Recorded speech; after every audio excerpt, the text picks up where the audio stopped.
So I'm going to show you how to do Envision's 1.6 for 5th grade. This is mostly rounding decimals that we are working on today. One of the biggest things would be to make sure that your child brings home their math diaries. This book actually shows you step by step of how we work the problems, and it also has examples in it of what we did in class. So today I am just going to show you using my steps how to round decimals, and this will also help them with their math homework tonight as well. So the first thing that I have the students do, there are two different things. One of them, it will say, round to the underlined number. So if it says round to the underlined number, we see that my ones place is underlined. So I just teach them to circle everything to the left of that underline. So step number one is to either underline the place value or look at the underline, circle everything up to that place value, and then look to the right. I always draw an arrow. So step number one, either underline the place value that they want, or in this case, they said round to the place value. So step number two is to circle everything to the left of that underline, and then look to the right. I call this our looking number. So our looking number, if it is 0 through 4, it stays the same. If it is 5 through 9, it goes up 1. And we do have this written down in our math diaries, much more detailed and much nicer looking than my slate. So because this is a number 5, that means that this number becomes 17.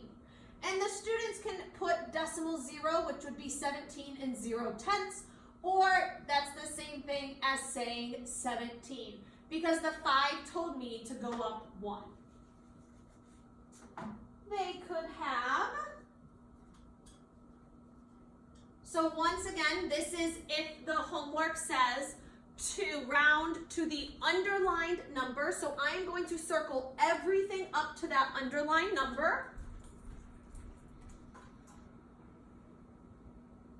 And then I'm going to only draw my arrow one place to the right, and that is what we call our looking number. Now this time it is a 2, which means everything in my circle stays. So 1 65/100. The 2 is now dropped. If the students want, they can add a 0 there. Those are the exact same thing. Technically, and I explain this to the students, technically my number has now rounded down. So before my number rounded up, this time my number rounded down. I like to say everything in the circle stays, because if I say rounded down, a lot of times they make this 5 a 4, and that's not what they're supposed to do. So I like to say it either rounds up if it's 5 through 9, or it stays the same if it's 0 through 4 that it's looking at. So this time it was looking at the 2, so everything in the circle stays. Technically, it did go down because before we had 1 652 thousandths. Now we only have 1 650 thousandths. So before we had 652, now we only have 650. So the number did actually, in fact, round down, but I like to say just keep everything in the circle if the number's 0 through 4. And I'll do one more like this. I can maybe do 2 more.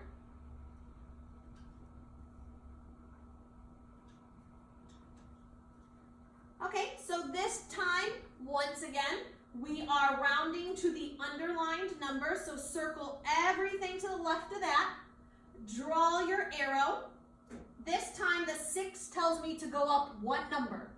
So I'm going to go up, so my 5 will now become a 6. This 6 is no longer in existence. The students can put a 0 if they want in its place value. These are the exact same decimal. So when it says to do it to the underlined number, let's see. So the students are to draw a circle around everything up to that underlined number. Draw an arrow. This time the 2 tells me that everything in the circle stays the same. Once again, if the students want to make these zeros, they can. It does not matter either way. It is just I Learn may only show them this way. The homework may only show them this way. So they need to know adding zeros does nothing more to the problem. Another additional way is it might say round to the tenths. So in this case, the students would have to know their place value.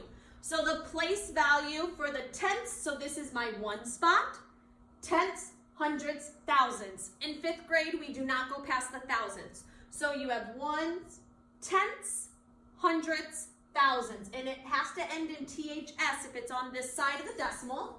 So this time I am now telling the students to follow our steps, underline where they want you to round to. So they want me to round to the tenth, so I'm going to underline it. Now I'm going to circle everything to the left of it. Draw your arrow just like before.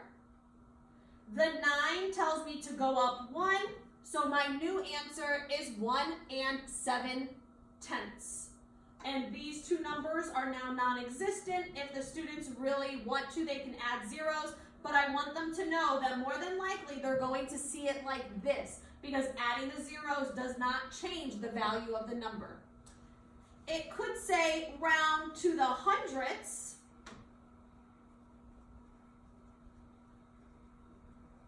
And in that case, it is still the same thing. So you would need to know your hundredths place. So with this number, we have my tens and my ones, tenths, hundredths, thousands. So they want me to round to my hundredths.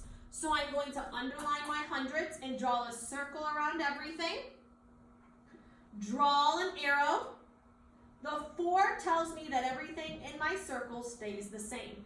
Technically, I rounded down because I had 234 hundredths, so I had 234. Now I just have 230 because you can add your 0 there if you want. Okay? It could say round to the whole number, which I explained to the students that the whole number is the same thing as like your dollars. So if it said to round to the whole number, they mean everything on this side of the decimal. Draw your arrow. The 8 tells me that my number goes up 1. So whenever it says to the whole number,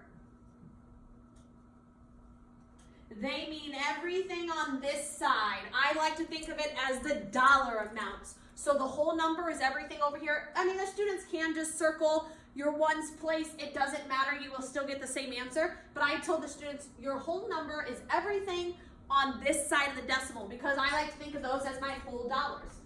Draw your arrow. The 4 tells me that everything in the circle stays the same. So if it does say to round to the whole number, once again, everything to the left of the decimal, draw your arrow. Your 3 tells you that whatever's in the circle stays the same. Once again, whole number, draw your arrow. This time my 9 tells me that I need to go up 1. So my 6 becomes a 7. And you can add the zeros if you want. It is the exact same problem. You can find many resources on Khan Academy as well. And you can just type into Google Khan Academy, and you could type in rounding decimals, and you will find many, oops, sorry about that. You will find many resources on Khan Academy as well. You could even just YouTube rounding decimals, and you will find many things on there as well. Please make sure that your students are bringing home their math diaries, especially if they are having problems with the math homework. The math diaries will help them a lot.